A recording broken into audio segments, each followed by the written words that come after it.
শেখ হাসিনার পর এবার আওয়ামী লীগের পলাতক নেতাদের বিরুদ্ধে রেড নোটিশ জারির পদক্ষেপ নিয়েছে ট্রাইব্যুনাল। শেখ হাসিনার বিরুদ্ধে ইন্টারপোলের রেড নোটিশ জারির তথ্য দিলেও পরে তা সংশোধন করে চিফ প্রসিকিউটর জানান এ বিষয়ে তথ্য জানাবে পুলিশের এনসিবি শাখা। যদিও ইন্টারপোলের ওয়েবসাইটে এ বিষয়ে কোনো তথ্য এখনো পাওয়া যায়নি। অলিউল রানীর রিপোর্ট।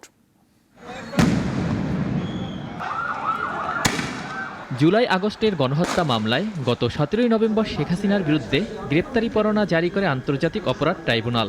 এরপর থেকেই তাকে দেশে ফেরাতে শুরু হয় নানা আইনি পদক্ষেপ। গত 13 নভেম্বর শেখ হাসিনাকে গ্রেপ্তারে ইন্টারপোলের রেড নোটিশ জারির বিষয়ে প্রয়োজনীয় পদক্ষেপ নিতে পুলিশ মহাপরিদর্শকের কাছে আবেদন করে প্রসিকিউশন।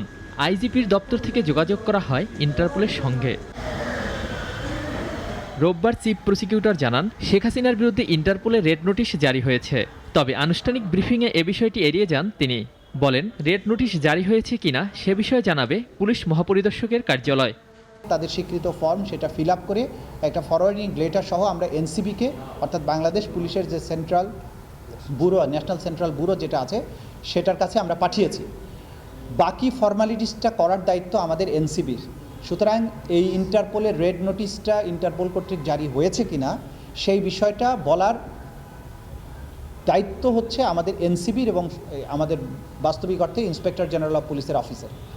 শেখ হাসিনাকে বন্দি বিনিময় চুক্তির মাধ্যমে দেশে ফেরাতে স্বরাষ্ট্র মন্ত্রণালয় আবেদন করে রেখেছে চিফ প্রসিকিউটর। এ বিষয়ে সরকারের তরফ থেকে এখনও কোনো অগ্রগতি জানানো হয়নি বলেও জানান তিনি।